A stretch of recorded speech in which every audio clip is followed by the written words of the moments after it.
Welcome to Community Church Unitarian Universalist Worship Service. We gather each week beyond our four walls to be together in these unique times. I'm Reverend Jacqueline Locke, CCUU member and worship associate, and today on this July 4th weekend, I'm bringing the sermon, The American Creed. Community Church Unitarian Universalist is a progressive, open-minded, and inclusive religious community. All who are on a spiritual search for truth and meaning are welcome here. Ours is a faith in action as we do the work of justice and elevate compassion in our quest to live ethically in recognition of the inherent worth and dignity of all people. We believe it is not necessary to think alike, to love alike. We are very glad you've chosen to join us this morning in our service of worth giving. For announcements this morning, the first one will be that our beloved minister is out of the pulpit. She's on parental leave. We're so thrilled for her family. She'll return to the pulpit September the 13th. On that note, you've probably seen, but there's an email scammer impersonating Reverend Darcy.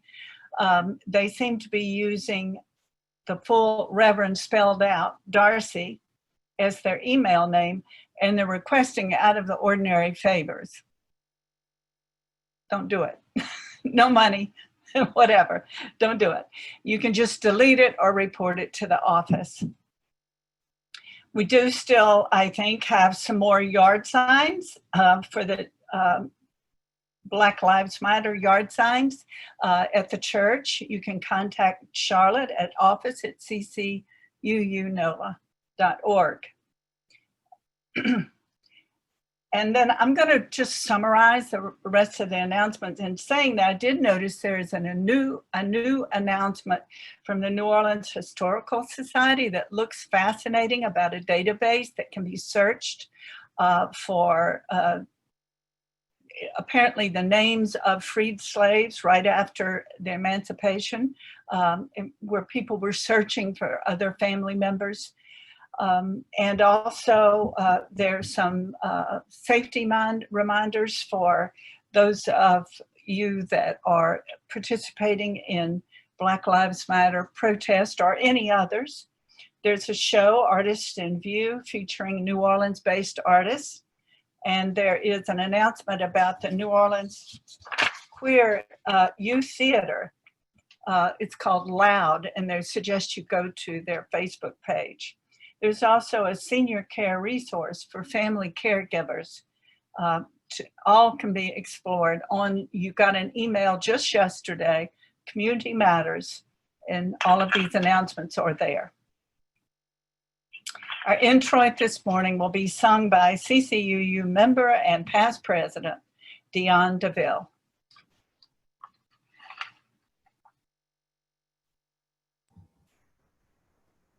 Here it is. Gather here in the mystery of the hour. Gather here in one strong body. Gather here in the struggle and the power. Spirit, draw near.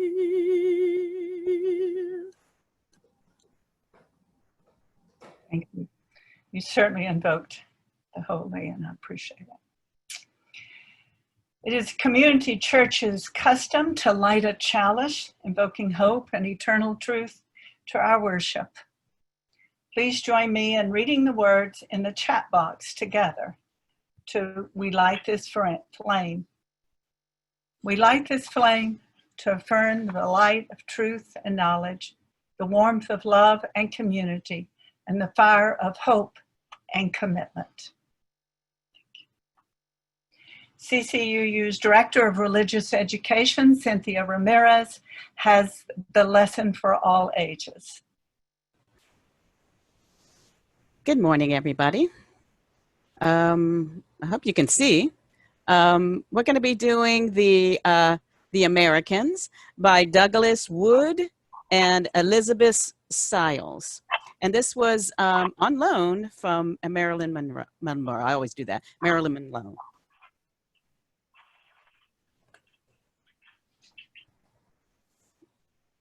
We, the people, call Americans, differ from one another in many ways. But despite the differences, Americans share certain ways of doing and being that hold us all together.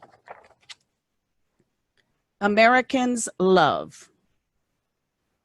We love our ideals of human dignity and freedom, and we love liberty, the opportunity to pursue happiness and all the promise the future may hold. We love our families, neighbors, and friends. Americans especially love beauty of their land, oceans that sparkle, crash, and sing, green blankets of forests that drape the hills, sunny prairies under endless skies, white-shouldered mountains and hidden valleys, and great gorges of canyons that reach down to the beginning of time. Americans know that all these things are gifts to be cherished and protected and passed on to future generations. Americans create. Never have a people tried so hard to find a better way, creating so many things that weren't there before. A lightning rod, the cotton gin, steamboat, sewing machine, airplane, typewriter, telephone, television, a spaceship, computer, cell phone, laptop, and internet. But greatest of all, and over 200 years ago, Americans invented a new country, a form of government, the modern democracy, and that has inspired the world. Americans dream. We know we are lucky to live in a land where people have the freedom to try, to fail, and to succeed, where hard work is rewarded, where people can climb as high as their hearts and minds can reach. The history of America is full of people who tried and tried again, who struggled and fought the odds, who kept going in the face of disappointment and discouragement, and who finally achieved great and worthy goals. Their stories are why we are here today. Americans believe. We believe in a good greater than ourselves. We believe in one another. We believe that people should be free to believe in whatever truth their hearts hold dear, so long as their belief harms no one else. The Bill of Rights, First Amendment, Congress shall make no law representing the establishment of religion or prohibiting the free exercise thereof, or abiding the freedom of speech or of the press, or the right of the people peacefully to assemble and to petition the government for redress of grievances. One thing Americans do especially well is disagree. We disagree because human beings are different and unique, and everyone has a different eye for seeing the world. Americans are free to disagree with politicians, with organizations, and religion, with their own government. Even Americans who disagree agree on the freedom to disagree. But Americans will come together to help one another, to forgive one another, and to work for one goal we all share: creating a better country. Americans care. We share with one another and with friends, relatives, neighbors, and people we don't even know. Americans help people who are less fortunate and in need of a helping hand. Americans know the entire country can be strong and whole only if all its members are strong and whole. But Americans also look far from home to lands and peoples around the world and ask, what can we do to help?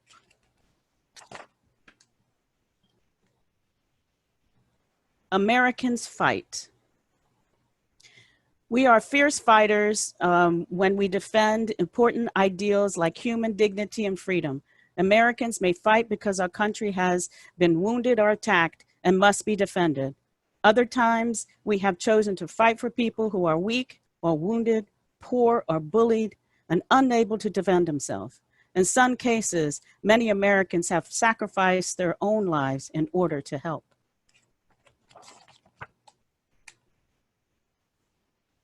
But Americans also make peace. We try to create a more peaceful world for our own families and for our families of other lands. Many parts of the world and now more prosperous, safe, and free because Americans helped. Americans make mistakes. Like all people, we are not perfect. We were not perfect in the past, and we are not perfect in the future. But Americans keep reaching for perfection, keep trying to create a more perfect union, keep trying to do better, to be better. In this constant effort to reach a little higher, Americans grow. We grow from roots that are very deep and very strong. It is from these roots that the great living tree called America grows. And although the tree may bend in the wind, its roots remain firmly planted. Americans choose. We have the power to make important personal choices in our daily lives. We may choose to change our jobs or our career, to change religions or political parties, to change leaders or the direction of our country. Americans know that only by allowing choice can our country be kept free. Ooh, a big one. Sorry, I can't get the whole thing. Americans hope. It is perhaps the thing that Americans do best. We have hope for ourselves and for our country. We believe in the possibility of improving so that our children and their children and their children will live in a better country and world than we do now. Give me your tired, your poor, your huddled masses yearning to breathe free, the wretched refuse of your teeming shores. Send these, the homeless, tempest-tossed to me. I lift my lamp beside the golden door.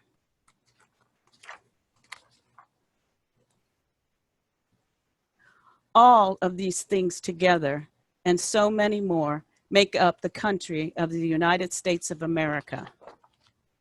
And we, the people who love it, are called Americans. The end. Thank you, Cynthia. Our first reading today is an excerpt from In Congress, July 4th, 1776, the unanimous declaration of the 13 United States of America.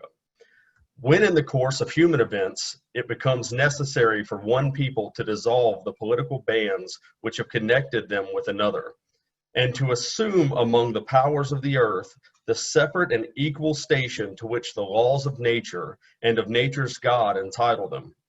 A decent respect to the opinions of mankind requires that they should declare the causes which impel them to separation.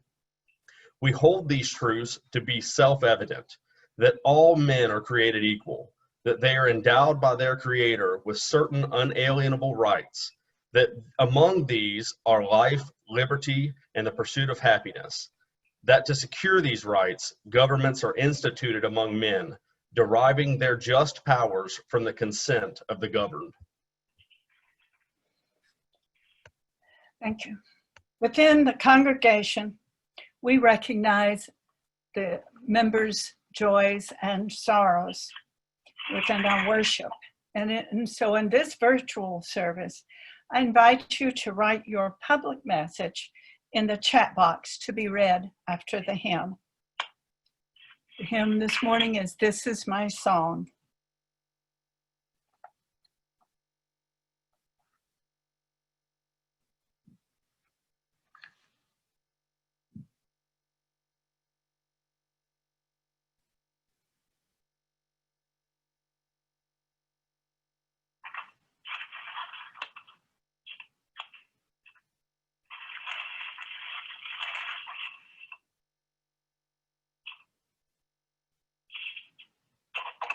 It's probably Joan Baez, Finlandia.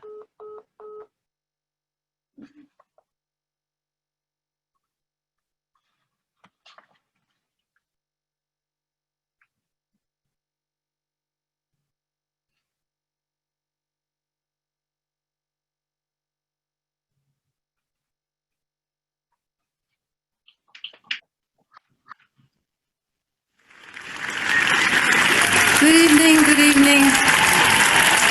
Thank you. This is my song, thou God of all the nations, a song of peace for lands afar and mine. This is my home, the country where my heart is. Here are my hopes, my dreams, my holy shrine. But other hearts in other lands are beating with hopes and dreams as true and high as mine. My country's skies are bluer than the ocean, and sunlight beams on clover leaf and pine. But other lands have sunlight too and clover, and skies are everywhere as blue as mine. Oh, hear my song, thou God of all the nations, a song of peace for their land and for mine.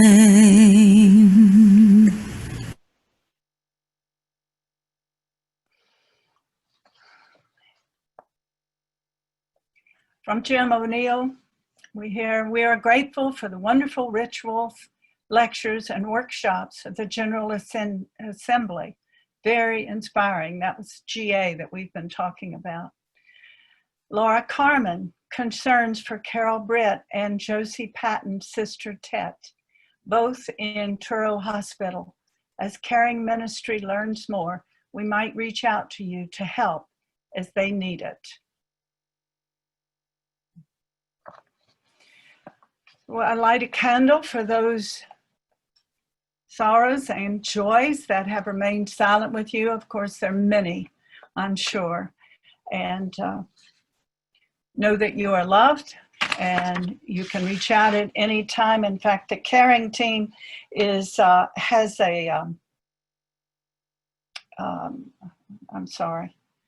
website, caring@ccuunola.org, where you can speak with the caring team and you can request a Unitarian minister to call you for pastoral care. The offering this morning, of course, is not being passed. Community Church is a self-sustaining congregation, and so though we are meeting virtually, we still would really appreciate your generosity to help this congregation fulfill its mission within and beyond the walls of our church. There's information in the chat boxes for you to follow, so I'm not going to say all of it. It's also in the Community Community Matters UU email. But you may text by giving on, or give online or by text, and you can make arrangements with your bank for your gift, or you can mail a check to CCUU, and the zip is 70124. I'm not seeing the information. Hey, we're about to put it on the screen for everybody. Thank you.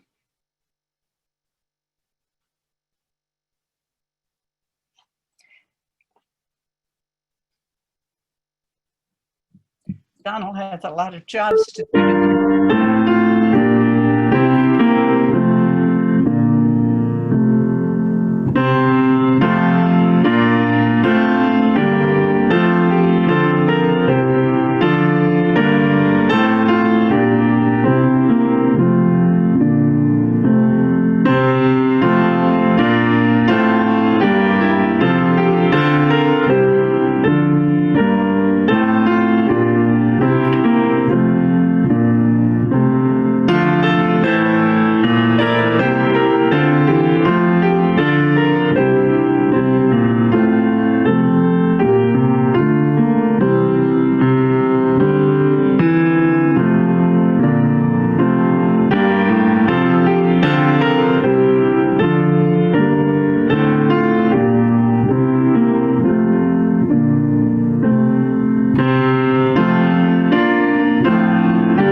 We have Alicia Cook to thank for the beautiful music today, or all these days during these Zoom worship services. Amy Earhart Lovelace has our reading. Our second reading it was delivered in Gettysburg, Pennsylvania on November 19th, 1863 by President Abraham Lincoln. 77 years ago, our fathers brought forth on this continent a new nation, conceived in liberty and dedicated to the proposition that all men are created equal.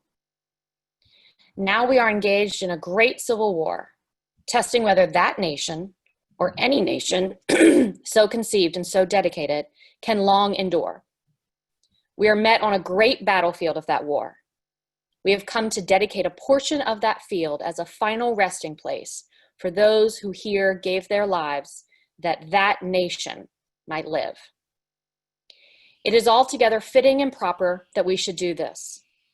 But in a larger sense, we cannot dedicate, we cannot consecrate, we cannot hallow this ground. The brave men, living and dead, who struggled here have consecrated it, far above our poor power to add or detract. The world will little note, nor long remember what we say here, but it can never forget what they did here. It is for us, the living, rather, to be dedicated here to the unfinished work, which they who fought here have thus far so nobly advanced. It is rather for us to be here dedicated to the great task remaining before us, that from these honored dead, we take increased devotion to that cause for which they gave the last full measure of devotion. That we here highly resolve that these dead shall not have died in vain, that this nation, under God, shall have a new birth of freedom, and that government of the people, by the people, for the people, shall not perish from the earth.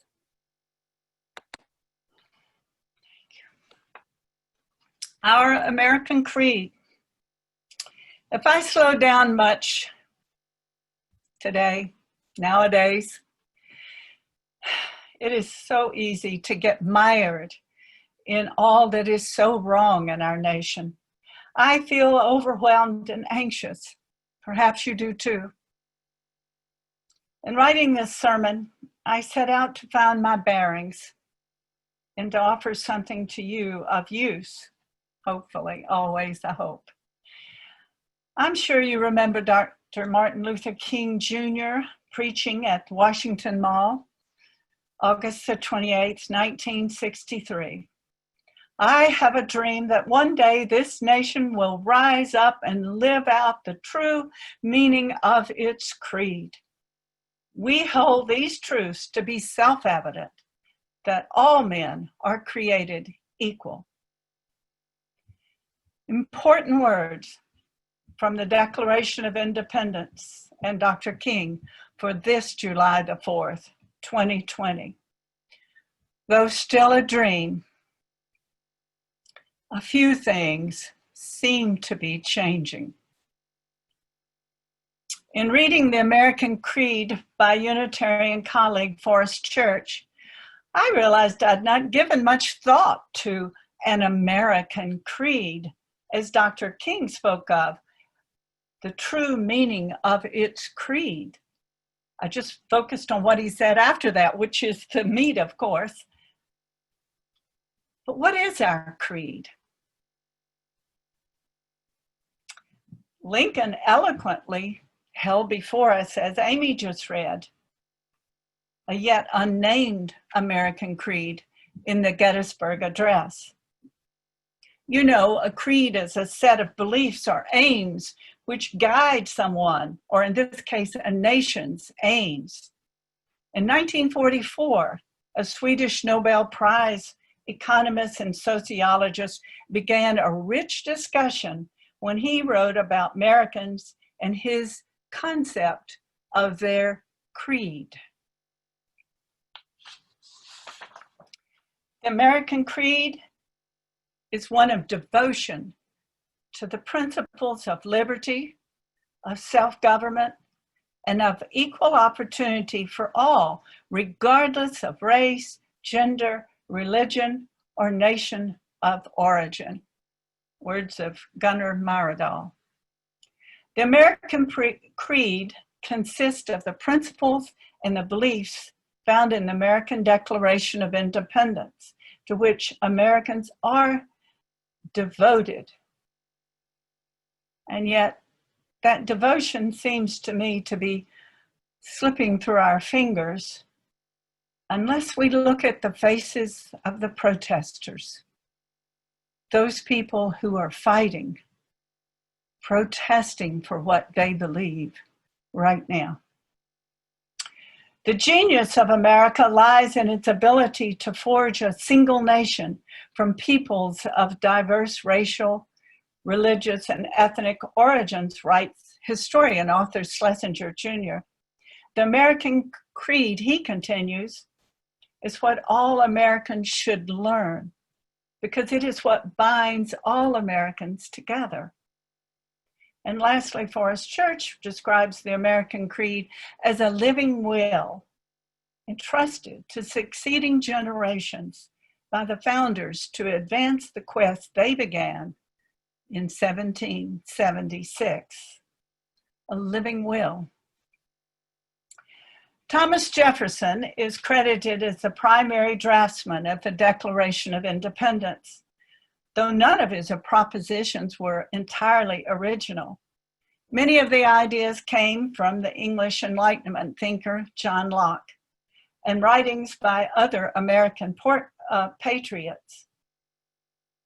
But originality wasn't on Jefferson's mind as he drafted what he described an expression of the American mind and as the genuine effusion of the soul of the country. The Declaration of Independence stands as a summation of the highest aspirations of our people, our American Creed. In 1776, when placed in the context of all previous governmental charters, those self-evident truths were hardly self-evident at all. In fact, they were unique in the history of statecraft. Never before had government limited or established itself on so egalitarian a footing. The divine authority for human laws invoked there is also strikingly novel. The laws of nature and of nature's God are invoked. And they are saying, and it is said that the Creator endowed all humans with unalienable rights. And with ambition not unlike the ambition of our first English settlers, Jefferson forged in the Declaration of Independence something altogether new in governance. Because of its uniqueness, this is one of the most well-known sentences in the English language. We hold these truths to be self-evident, that all men are created equal, that they are endowed by the Creator with certain unalienable rights, that among these are life, liberty, and the pursuit of happiness. Abraham Lincoln wrote, "All honor to Jefferson, to the man who had the coolness, forecast, and capacity to introduce into a merely revolutionary document an abstract truth. And so that today and in all coming days, it shall be a rebuke and a stumbling block to the very harbingers of reappearing tyranny and oppression."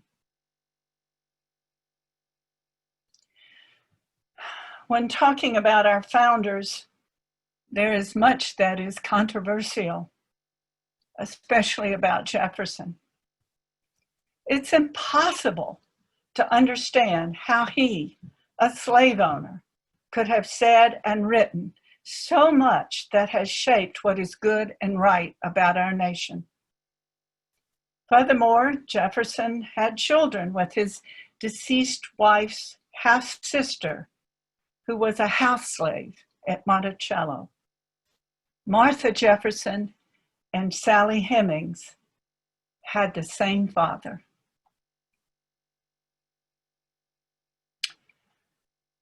We are an imperfect people and always have been.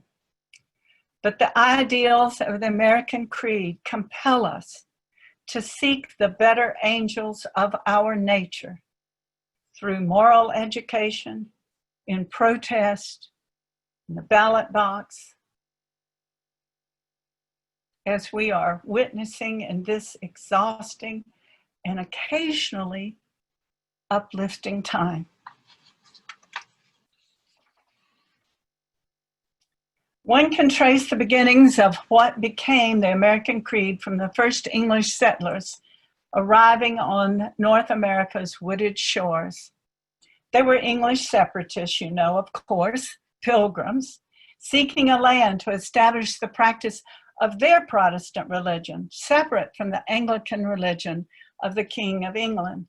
They landed on the tip of Cape Cod, November 1620, and moving inland, established Plymouth Colony. William Bradford led this tiny band of 100 pilgrims on their perilous journey across the ocean, which can only be considered an act of faith. By the end of the first winter, half of the party was dead.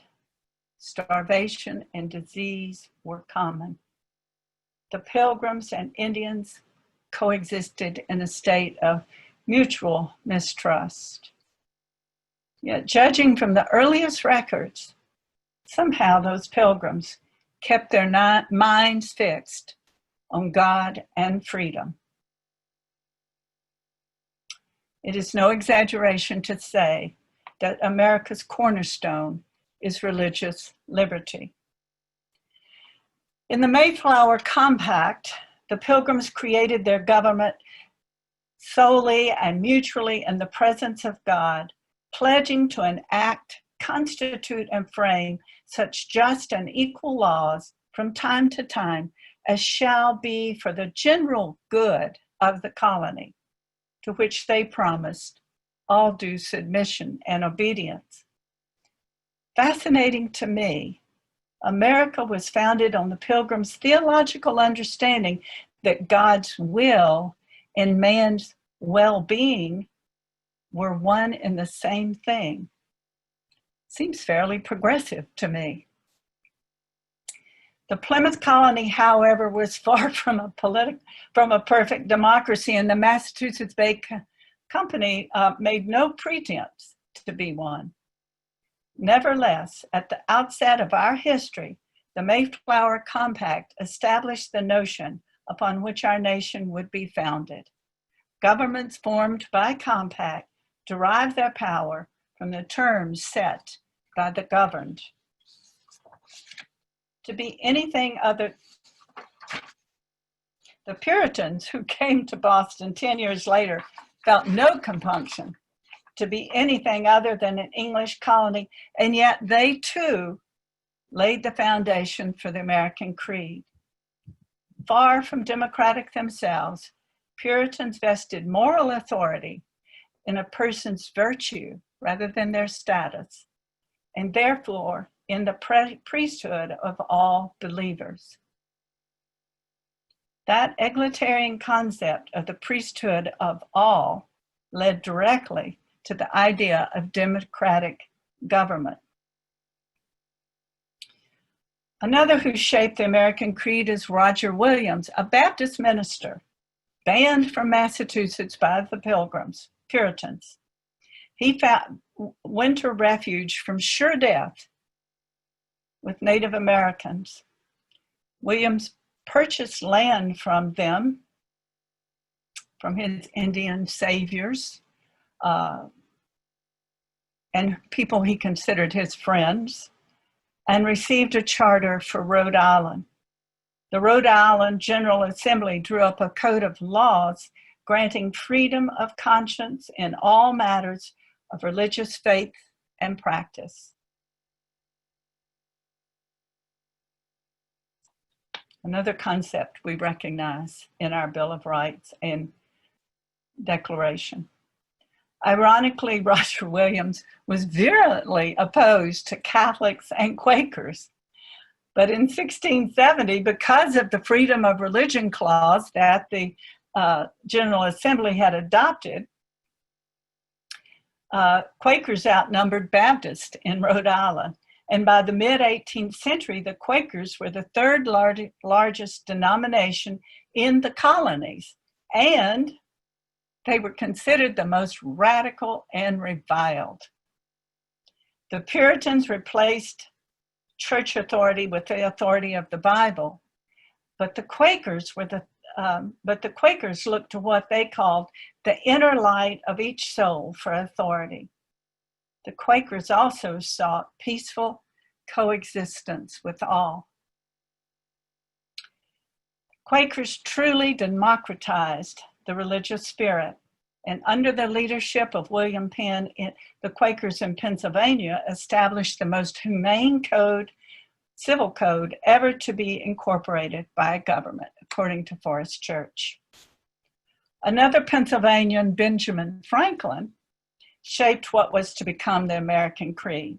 Despite Franklin's advanced age at the time of the Continental Congress, his was a radical voice for independence. Though in no sense a spiritual man, Franklin was a realist and a sensible universalist as much as he was a theological deist. Franklin believed in human goodness, and that common people could create an uncommon society with education and the opportunity for self-improvement. His vision was of a union grounded in faith and freedom, but he advocated for a non-doctrinal public faith. Franklin, as much as any, stressed the need for a moral component to a government of the free. It is important also in the history of our union of faith and freedom to acknowledge the evangelical zeal of the Great Awakening of the 1770s. This zeal fanned the desire to bring down English tyranny.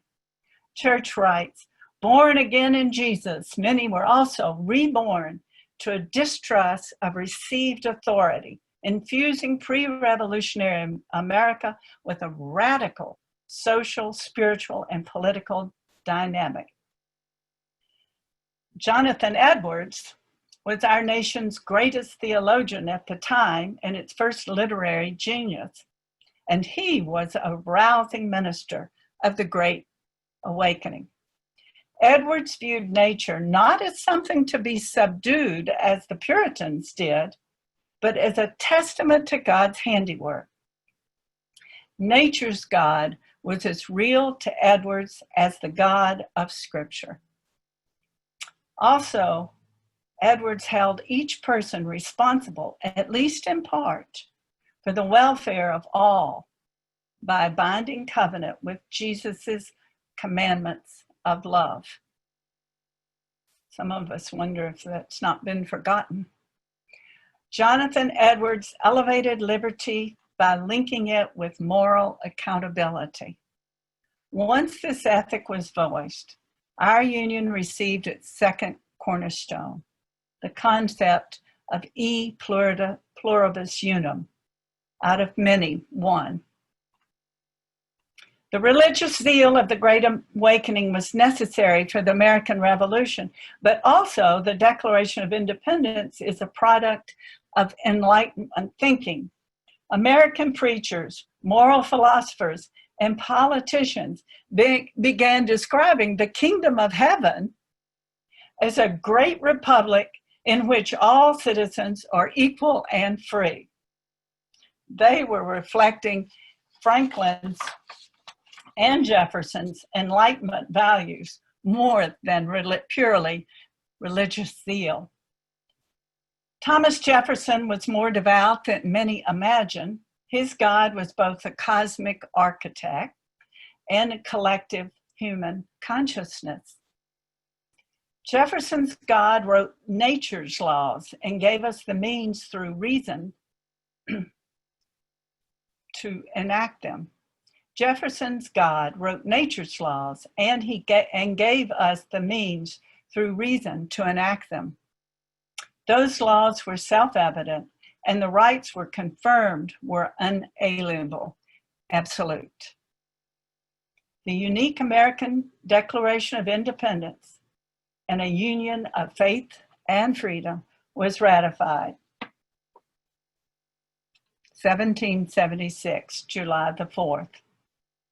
Little more than 80 years later, Abraham Lincoln was called to consecrate the creed by holding true to its intentions.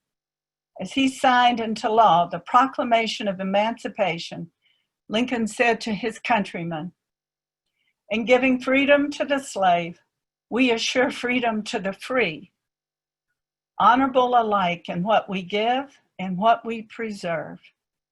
We shall nobly save or meanly lose the last best hope on earth." Lincoln's last best hope on earth received its most eloquent and enduring testimonial. Lincoln not only saved the Union, he also redeemed our union of faith and freedom. From 620 onward, faith has invested the freedom Americans seek with meaning, and freedom has tempered exclusionary structures of faith. A. Powell Davies, a nationally known and admired Unitarian minister in Washington, D.C., spoke in 1953. America's faith in freedom, in justice, in the rights of man is actually religious faith. It was a faith fostered by what I call the true and prophetic church, the church that calls for righteousness.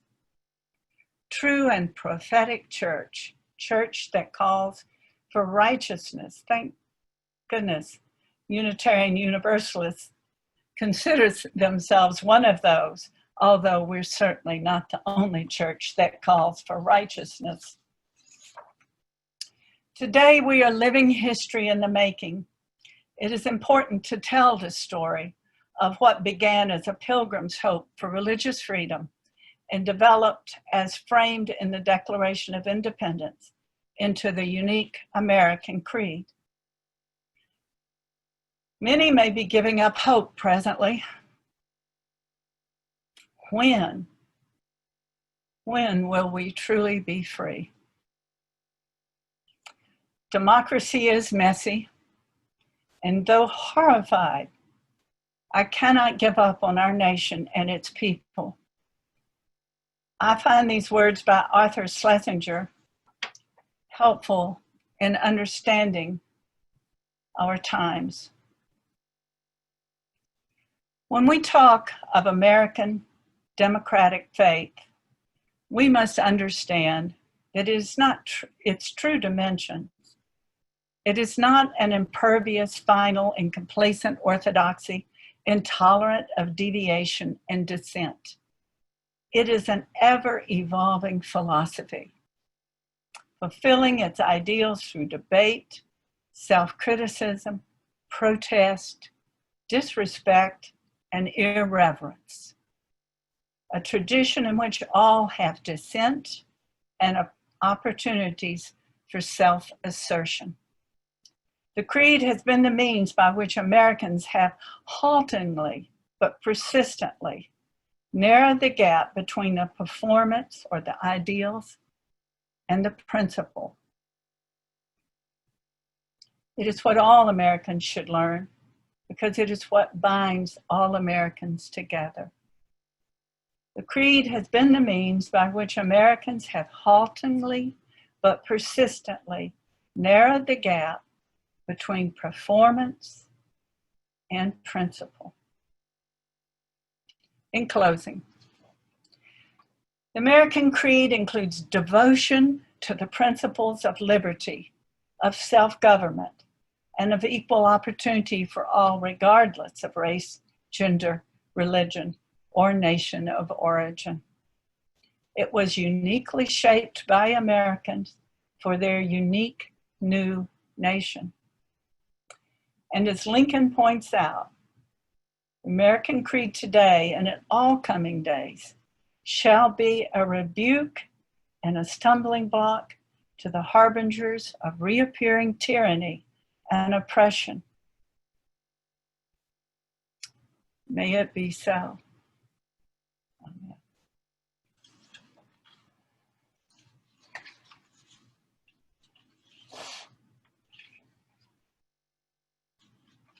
The benediction this morning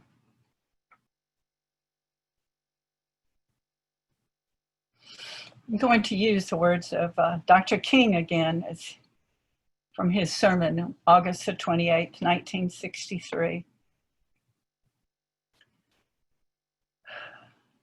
When we let freedom ring, when we let it ring from every village and every hamlet, from every state and every city, we will be able to speed up that day when all God's children, Black men and white women, Jews and Gentiles, Protestants and Catholics, will be able to join hands and sing in the words of that old Negro spiritual, free at last, free at last. Thank God Almighty, we are free at last.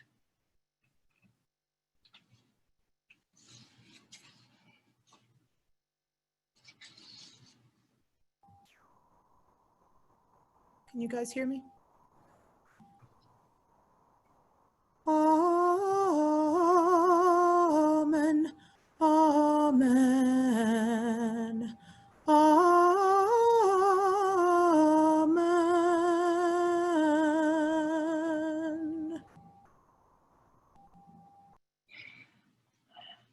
Thus ends our service.